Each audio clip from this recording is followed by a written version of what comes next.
Thank you for watching my video, and thank you to all of those who supported my last video, which I think had a whopping total of 40 views and 6 likes by the making of this video. I've been given knowledge of a protest that's going to be happening in Sydney, I think this Friday, so the 10th of January at 5:30 p.m. It's hosted by, of course, none other than uni climate change activists.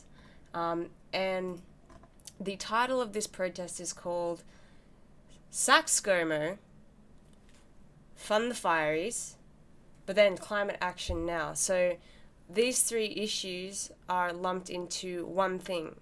So this protest on Friday is going to focus on 5 points. To pay all firefighters and give full force funding, that's good. Provide genuine relief and aid for affected communities, also good. But then the last 3 points, and these are the points that actually outweigh the first two. Bring the immediate rapid transition away from fossil fuels. A just transition for workers in fossil fuel industries with a jobs guarantee. And justice for First Nations communities, land and water sovereignty. This is going to take a long time.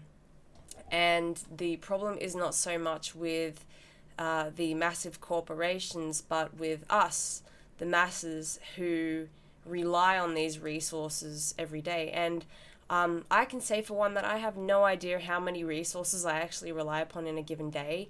All I know is that when I go to turn on my light switch, it turns on. When I turn my tap on, water comes out. And, you know, in any other time in history, these things would have been a miracle, but nowadays we just take them for granted.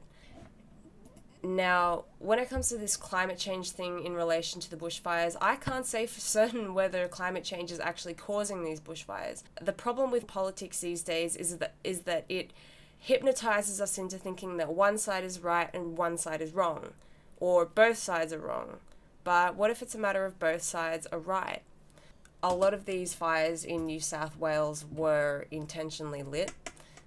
So that tells you right away that this isn't just a climate change issue. Sorry, it's early in the morning. It's 8:15. We're also contributing to climate change in the habits that we refuse to change in our lifestyles. We live with electricity, a lot of us own cars, and if we don't own cars, well, we have to get around somewhere, so we use public transport. And as Jordan Peterson says, the issue is just...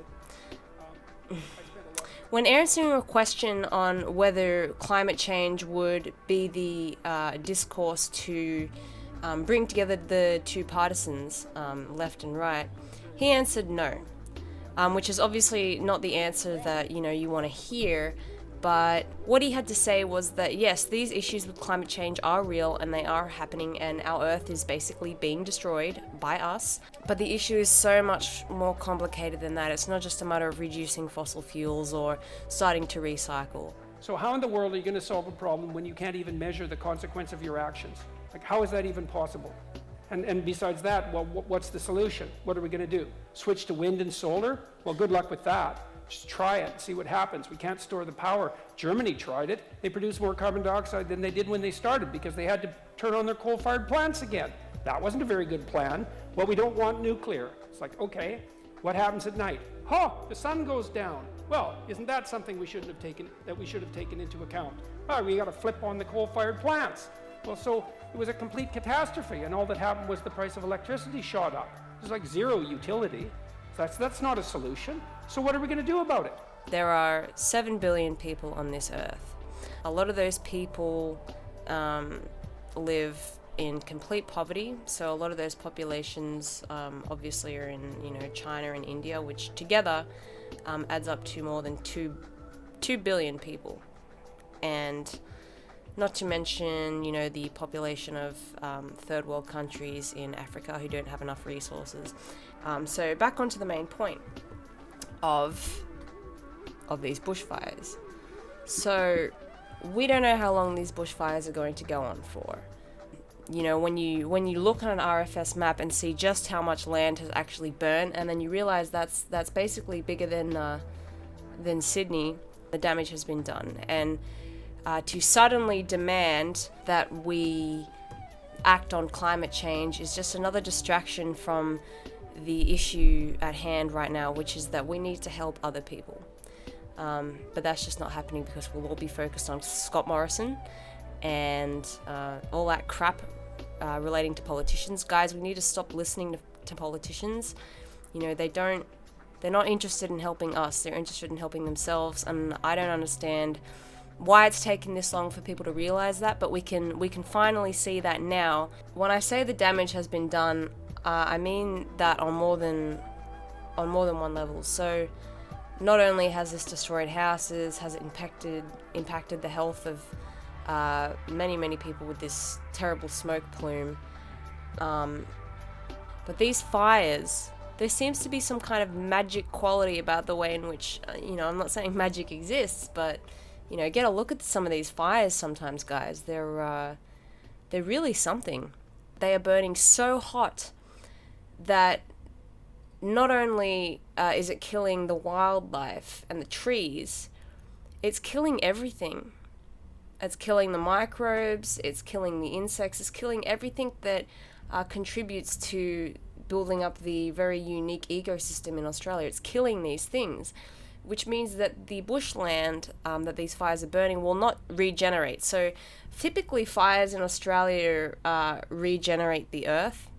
That's not going to happen this time.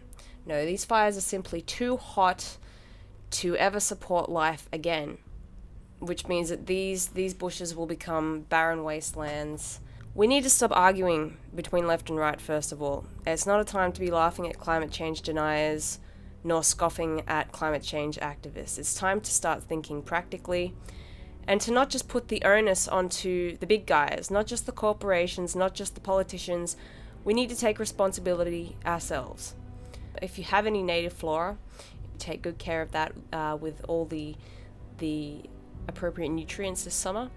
Not only that, but keep an eye out for the wildlife on those hot days in particular. Animals suffer very much, birds especially. Now you might notice magpies or other domestic birds flying around the neighborhoods with their beaks wide open and their wings sort of cupped outwards. That means they're heat stressed and they very much need some water. So be good to wildlife right now, guys, and be good to nature. Because it definitely needs our help, and it's given so much to us. So I think it's time to start giving back.